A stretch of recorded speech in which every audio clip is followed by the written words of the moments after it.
ಚನ್ನಪಟ್ಟಣದಲ್ಲಿ ಡಿಕೆಶಿ ಅಬ್ಬರ, ಕನಕಪುರದಲ್ಲಿ doctor R ಭಟ ಜೋರಾಗಿದೆ. ರಾಜಕೀಯವಾಗಿ ಡಿಕೆಶಿಗೆ ಟಕ್ಕರ್ ಅನ್ನ ಕೊಡ್ತಿದಾರ ಡಾಕ್ಟರ್ ಮಂಜುನಾಥ್. ಡಿಸಿಎಂ ಡಿಕೆಶಿಗೆ ಟಕ್ಕರ್ ಅನ್ನ ಕೊಟ್ಟಿದ್ದಾರೆ ಸಂಸದ ಡಾಕ್ಟರ್ ಮಂಜುನಾಥ್. ಕನಕಪುರವನ್ನೇ ಟಾರ್ಗೆಟ್ ಮಾಡಿದ್ದಾರೆ ಡಾಕ್ಟರ್ ಮಂಜುನಾಥ್ ಅವರು. ಡಿಕೆ ಸುರೇಶ್ನ ಸೋಲಿಸಿ ಈಗ ಡಿಕೆಶಿನೇ ಟಾರ್ಗೆಟ್ ಮಾಡದಂತೆ ಕಾಣಿಸ್ತಾ ಇದೆ. ಕನಕಪುರದಲ್ಲಿ ಡಿಕೆ ಬ್ರದರ್ಸ್ ಪ್ರಾಬಲ್ಯವನ್ನ ಕುಗ್ಗಿಸಲು ಪ್ಲಾನ್ ಆಗ್ತಾ ಇದೆ. ಕನಕಪುರ ಮತ್ತು ಹಾರೋಹಳ್ಳಿಗೆ ಡಾಕ್ಟರ್ ಮಂಜುನಾಥ್ ಅವರ ಟಾರ್ಗೆಟ್.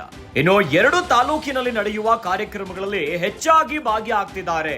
ಈ ಮೂಲಕ ಬಿಜೆಪಿ ಜೆಡಿಎಸ್ ಕಾರ್ಯಕರ್ತರಲ್ಲಿ ಉತ್ಸಾಹ ಜಾಸ್ತಿ ಆಗ್ತಿದೆ. ಕಾರ್ಯಕರ್ತರಲ್ಲಿ ಉತ್ಸಾಹವನ್ನ ಹೆಚ್ಚಿಸಲು ಮಂಜುನಾಥ್ ತಂತ್ರವನ್ನ ಮಾಡ್ತಿದ್ದಾರೆ.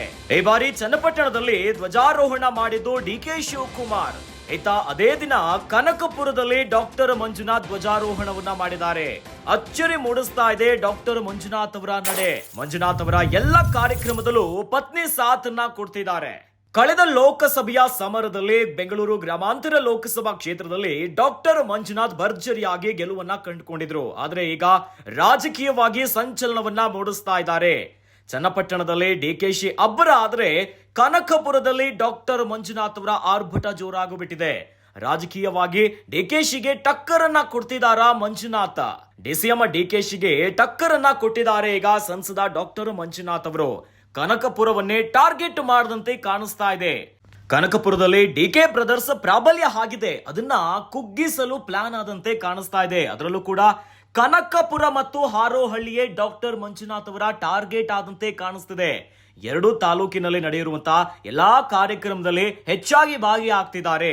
ಈ ಮೂಲಕ ಬಿಜೆಪಿ ಜೆಡಿಎಸ್ ಕಾರ್ಯಕರ್ತರಲ್ಲಿ ಉತ್ಸಾಹವನ್ನ ಇನ್ನಷ್ಟು ಇಮ್ಮಡಿ ಮಾಡುವಂತ ತಂತ್ರ ಆದಂತೆ ಕಾಣಿಸ್ತಿದೆ. ಚನ್ನಪಟ್ಟಣದಲ್ಲಿ ಈ ಬಾರಿ ಸ್ವತಂತ್ರೋತ್ಸವದ ಧ್ವಜಾರೋಹಣವನ್ನ ಡಿಕೆ ಶಿವಕುಮಾರ್ ಮಾಡಿದ್ರು ಚನ್ನಪಟ್ಟಣದಲ್ಲಿ. ಅದೇ ದಿನ ಕನಕಪುರದಲ್ಲಿ ಡಾಕ್ಟರ್ ಮಂಜುನಾಥ್ ಅವರು ಧ್ವಜಾರೋಹಣ ಮಾಡಿದ್ರು. ಈ ಮೂಲಕ ಡಿಸಿಎಂ ಡಿಕೆಶಿಗೆ ಟಕ್ಕರ್ ಅನ್ನ ಕೊಟ್ಟಂತಿದೆ. ಅಚ್ಚರಿ ಮೂಡಿಸ್ತಾ ಇದೆ ಡಾಕ್ಟರ್ ಮಂಜುನಾಥ್ ಅವರ ನಡೆ. ಸಂಸದ ಮಂಜುನಾಥ್ ಅವರ ಎಲ್ಲ ಕಾರ್ಯಕ್ರಮಗಳಲ್ಲೂ ಅವರ ಪತ್ನಿ ಕೂಡ ಸಾಥನ್ನ ಕೊಡ್ತಿದ್ದಾರೆ. ಈ ಮೂಲಕವಾಗಿ ಕನಕಪುರದಲ್ಲಿ ಡಾಕ್ಟರ್ ಆರ್ ಭಟ ಜೋರಾಗಿಬಿಟ್ಟಿದೆ. ಡಾಕ್ಟರ್ ಒಂದೊಂದು ಹೆಜ್ಜೆಯು ತೀವ್ರ ಕುತೂಹಲವನ್ನ ಮೂಡಿಸ್ತಾ ಇದೆ.